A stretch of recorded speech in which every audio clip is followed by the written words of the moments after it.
Hola.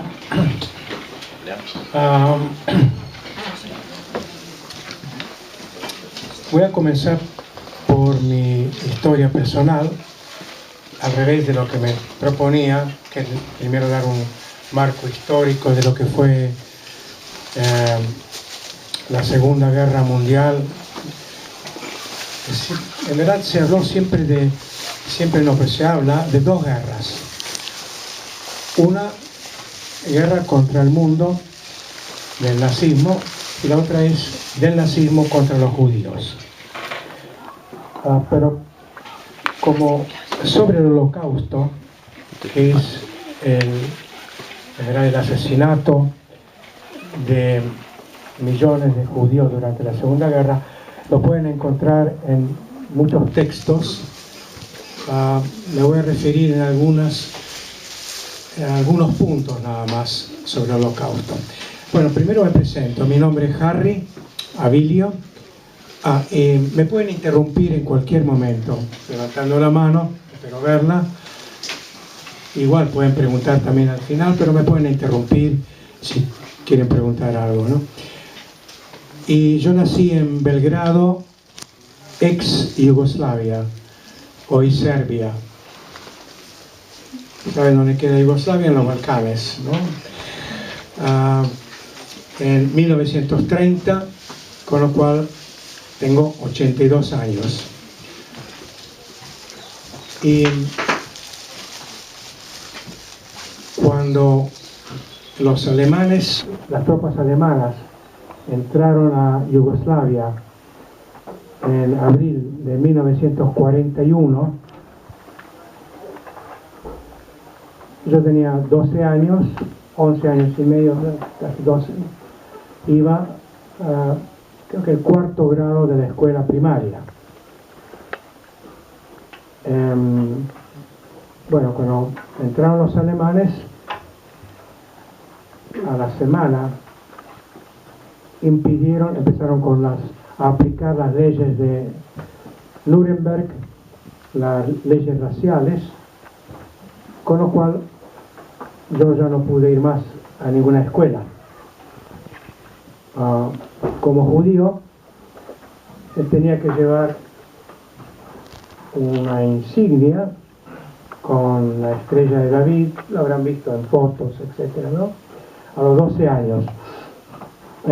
Mi hermano, que es 2 años menor, tampoco, por supuesto, podía ir a la escuela, y a las pocas semanas la represión no fue inmediata, fue gradual. O sea, primero tal cosa, después otra, hasta que mis padres, mi hermano y yo, nos vimos en la necesidad de escondernos. No enviaban todavía a campos de concentración directamente, había un campo transeúnte fuera de Belgrado, de la capital de Yugoslavia, pero se suponía que el destino final en 6 meses más era algún campo de concentración. Así que nos escondimos en azoteas de casas de serbios que nos conocían, serbios cristianos, y teníamos que trasladarnos de un lugar a otro con cierta frecuencia, porque si era una casa de 3 pisos o 4 pisos, había un portero. El portero podía delatarnos, ¿verdad? Cosa que sucedía con bastante frecuencia. Se me escucha bien, ¿no? Así que prácticamente cada mes o 20 días teníamos que buscar un nuevo refugio. Esta gente que nos daba la posibilidad de vivir en la azotea o en su propia casa, además tenía que compartir con nosotros las cartas de racionamiento. las cartas de racionamiento era para obtener pan, la comida básica, y nosotros, escondidos, evidentemente no podíamos acceder a ellos. Quiere decir que esta gente que tenía una carta de racionamiento para ellos ya de por sí exigua, tenía que compartir con nosotros. Si había 1 kilo de pan para la familia de 4 de ellos, tenían que compartir con nosotros, que éramos otros 4. Destaco eso porque no en todos los lugares donde entraban los nazis era posible encontrar refugios de esta naturaleza. Aunque tanto en Polonia como en Holanda, de por sí conocen ustedes el caso emblemático de Ana Frank, que fue escondida junto con su padre y una hermana mayor en una casa en Ámsterdam, hasta que la descubrieron, la llevaron a un campo a ella y la familia, donde ella, creo que tenía 13 o 14 años en ese momento, escribió un diario que se hizo muy famoso y del cual ya se hicieron varias películas, etcétera, ¿no? Bueno, volviendo a nuestra situación, cada vez que nos mudábamos teníamos que hacerlo de madrugada con algún bolso para no llamar la atención, porque además había toque de queda. El toque de queda, ¿saben lo que es un toque de queda? Toque de queda es que no se puede transitar por las calles perdón,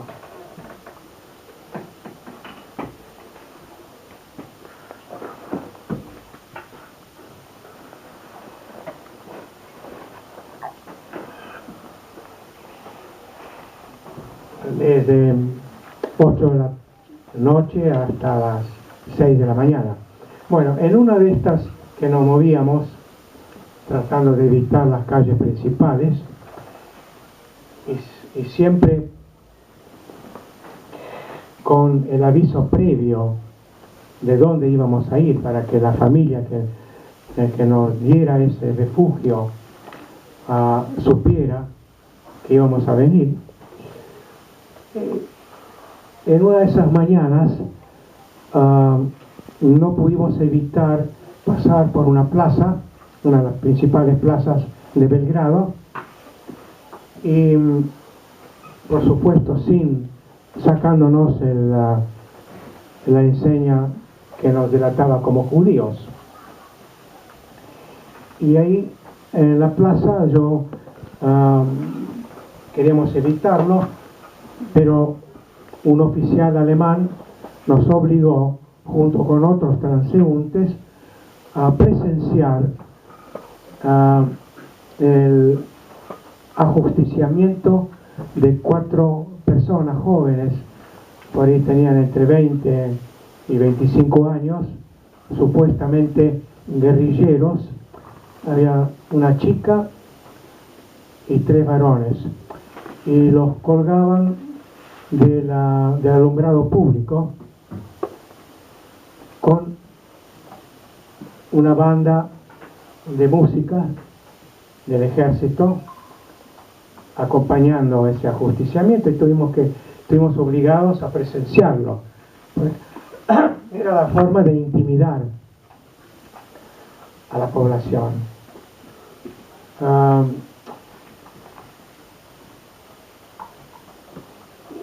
Después de esto,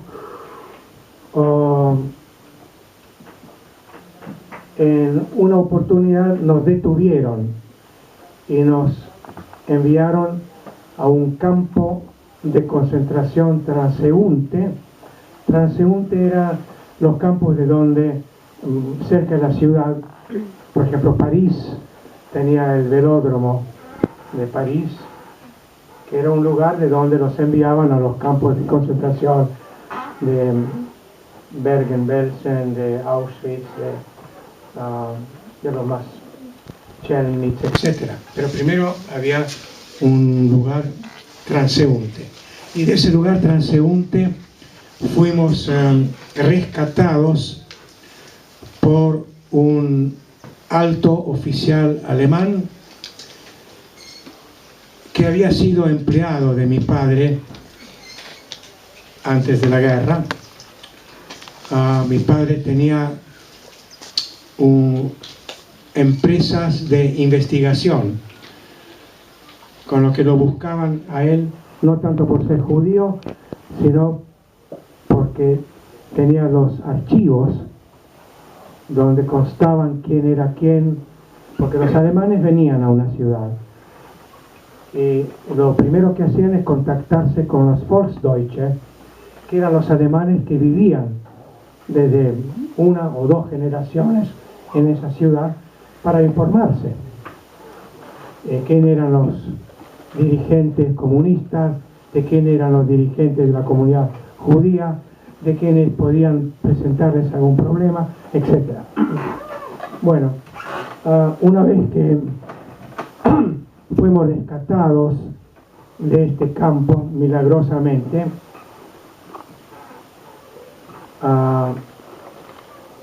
pudimos obtener visaciones de la Gestapo.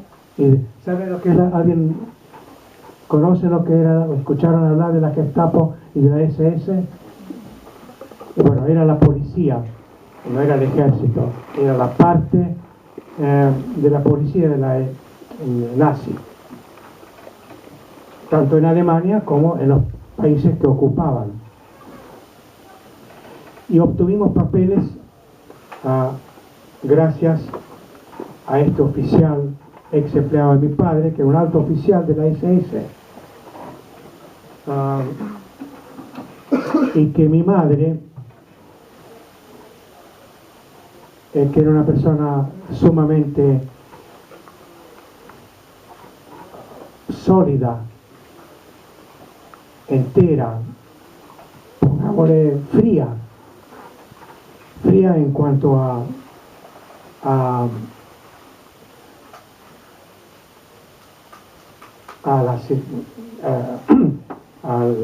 la adversidad en que estábamos.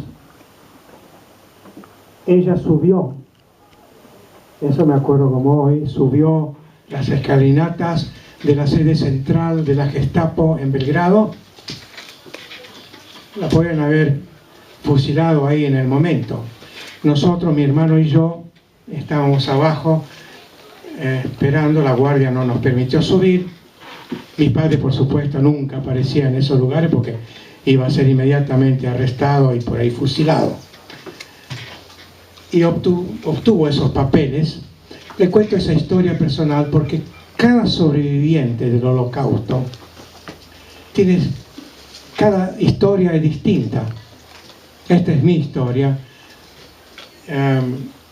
Por supuesto, los que fueron enviados a campos de concentración y murieron, la historia de ellos no la conocemos, salvo quien pudo haber dejado algún diario, que existe muy poco. Se puede contar con los dedos de la mano. Bueno, obtuvimos esos papeles y gracias a esa entereza, a ese coraje de mi madre,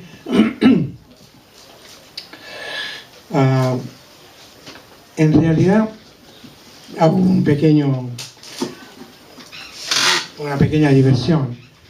Las mujeres en el Holocausto tuvieron un papel más importante que los hombres, salvo el levantamiento, cuando hubo levantamientos armados como el gueto de Varsovia. Pero en general las mujeres mostraron más coraje, más frialdad. Era como si la mujer es la guardiana de la familia. ¿Cómo no? Es, ¿verdad? Es algo que no se destaca lo suficiente. El coraje de las mujeres que salvaron sus familias o intentaron salvar sus familias. La otra era algo que yo no estoy muy seguro, pero lo he escuchado en boca de varios sobrevivientes. Los alemanes tenían una idea de lo que el judío tenía que, los rasgos que el judío tenía que tener. La nariz respingada hacia abajo, antropológicamente braquicefálicos en vez de dólicocefálicos, en fin, una pseudociencia. Pero las podían eventualmente detectar. En cambio, las mujeres judías no presentaban ningún rasgo especial. Tanto es así que, por ejemplo, las judías de origen polaco que yo conocí, parecen mucho más polacas que las polacas cristianas mismas. Eso facilitó también que las mujeres pudieran tener ese rol. ¿Se entiende hasta ahora? ¿Alguna pregunta en esto específico? Si no, sigo adelante. Entonces tomamos el tren en Belgrado a la noche, me acuerdo, en las estaciones, mejor dicho, ¿cómo se llaman? Los espigones, en las dársenas, no solo que vigilaban la SS y la Gestapo, sino también los que denunciaban, los que conocían bastante a la gente de Belgrado, y por ahí iban y decían: mire, este se está escapando y es un dirigente político o es un judío. No es agradable señalarlo, pero había algunos judíos que se prestaban a ese trabajo para denunciar a los que ellos conocían de la comunidad.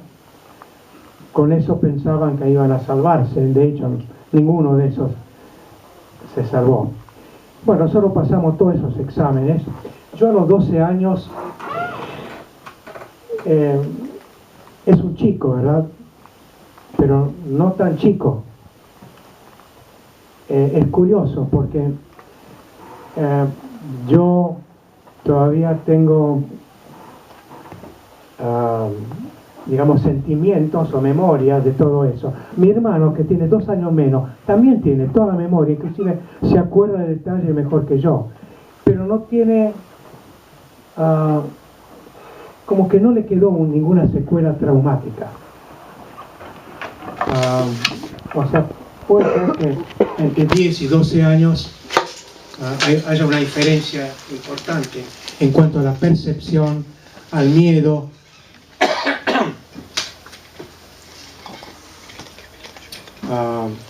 Bueno, el hecho es que tomamos el tren y a la mitad del camino nos bajaron todos del tren quienes, la milicia fascista de la República de Croacia, que había formado parte de Yugoslavia, pero se había separado cuando entraron los alemanes y subió un gobierno títere totalmente fascista, nazi.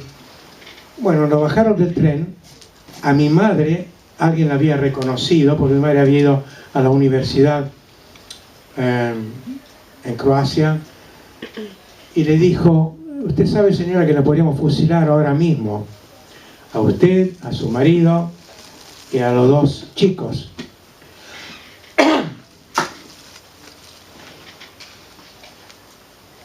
Un milagro, nos dejó subir al tren y únicamente dijo: nosotros nos íbamos a la costa de Dalmacia. Dalmacia es la costa del Adriático, donde estaba bajo la ocupación italiana, no nazi. Y me acuerdo que el hombre dijo: mire, a donde van ustedes hay muchos de ustedes, así que cuídense. Bueno, llegamos a Spalato, que estaba bajo el gobierno de los italianos, los italianos tenían las leyes raciales, pero no le hacían la vista gorda. Ellos sabíamos que éramos refugiados judíos. Nunca nos molestaron.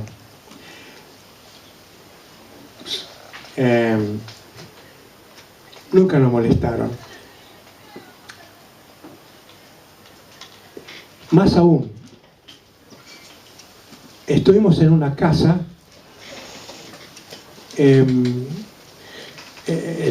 con muchas otras familias. Yo me acuerdo que dormíamos en el piso, había muy poca comida, porque tampoco teníamos las cartas de racionamiento, teníamos que comprar la comida clandestinamente. Siempre se enviaba algún emisario al campo a comprar comida a los campesinos, algo, pan, tocino, queso, lo que fuera. En una oportunidad no nos dejaron salir de la casa, lo que se llama arresto domiciliario, porque había explotado una bomba enfrente, en una cancha de bochas, algún acto guerrillero. Entonces nos encerraron durante un mes y había que mandar a alguien afuera a buscar comida. Y me acuerdo de un chico de 15, 16 años que tuvo esa misión y que nunca volvió. Lo habían fusilado, no los italianos nunca fusilaban a los civiles, y menos civiles desarmados, y menos a un chico. No, era la milicia fascista croata. Bueno, para hacer un poquito más larga la historia, pudimos escaparnos en un bote pesquero a Italia. Teníamos la visación de la Argentina como turistas. Imagínense la gran mentira de todo esto. ¿Quién iba a hacer turismo en el año 42, plena guerra? Pero era el Ministerio de Relaciones Exteriores de la República Argentina había enviado a todos sus consulados ya desde el año 39. No había ninguna ley, pero había enviado normas o dictámenes por los cuales se tenían que regir los diplomáticos argentinos, donde especificaba que no se podía extender visaciones a judíos. Muy larga la historia de cómo sí la obtuvimos del que era cónsul en Spalato. ¿Qué hacía un cónsul argentino en un lugar perdido, un puerto sin importancia del Adriático en ese momento? Bueno, es una historia larga que no la voy a decir ahora, pero porque no hay tiempo. Pero la obtuvimos, llegamos a Italia y llegamos a Roma.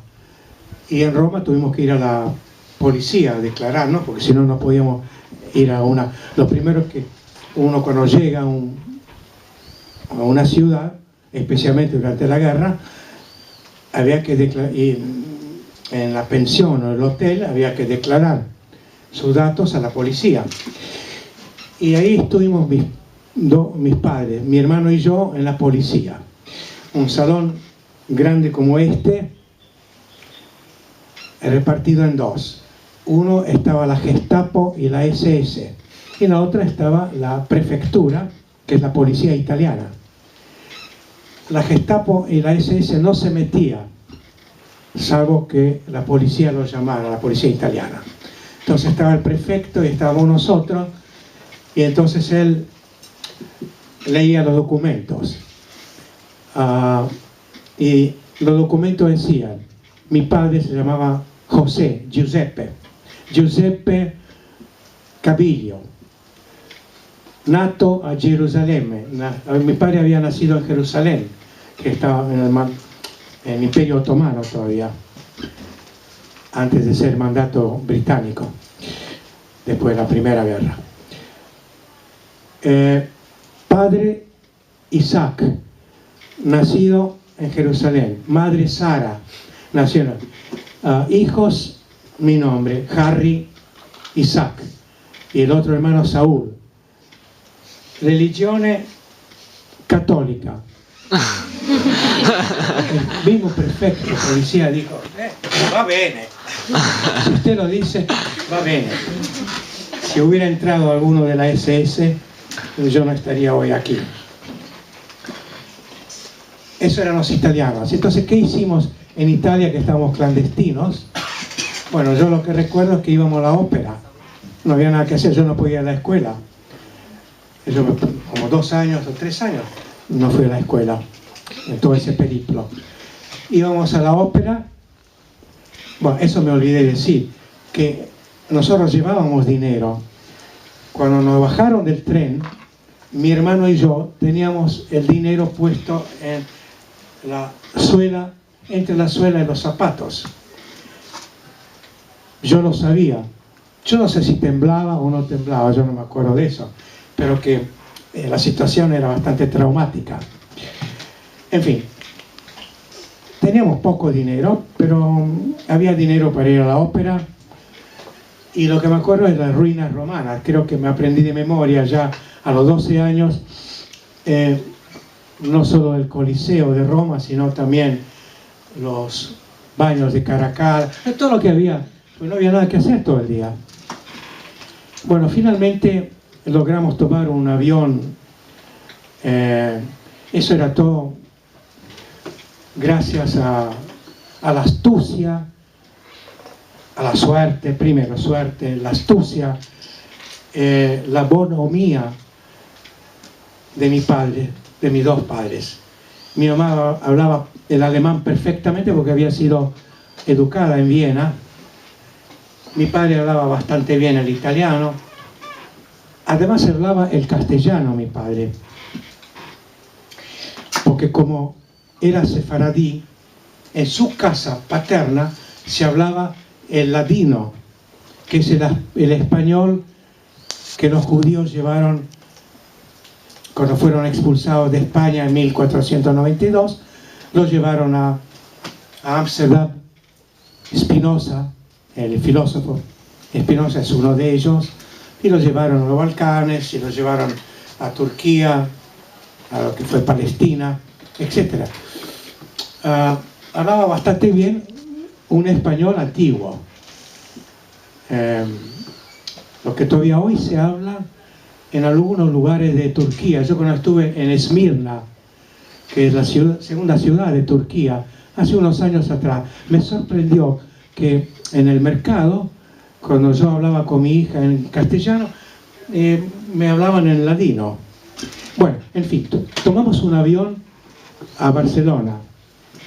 Eso también es un cuento de cómo llegamos nosotros a abordar un avión. Un avión donde había únicamente para 20, no sé, o 10 o 20 pasajeros, eso no me acuerdo. Sé que era un Fiat convertido, un avión Fiat de combate, de 2 motores, y que un motor a hélice, por supuesto, se había apagado sobre el Mediterráneo, plena guerra, 1942, la bandera italiana en el fuselaje, y encima. Y entonces el avión, la mitad del trayecto de Roma a Barcelona, que hoy creo que se hace 3/4 de hora, con todo, entre la subida y la bajada, 3 horas o 4 horas. Era un avión que iba a 300 kilómetros, 250 kilómetros por hora. Y todo ladeado. Y yo no me acuerdo que yo me asustara. Hoy si tomo un avión y empieza a haber turbulencia, ya me pongo tenso. Bueno, bajamos en Barcelona. Los españoles tampoco hicieron ningún ruido. Sabían que nuestros papeles eran todos falsos, eran todos apócrifos. Pero bueno, embarcamos finalmente después de muchos meses y llegamos a Buenos Aires, Argentina.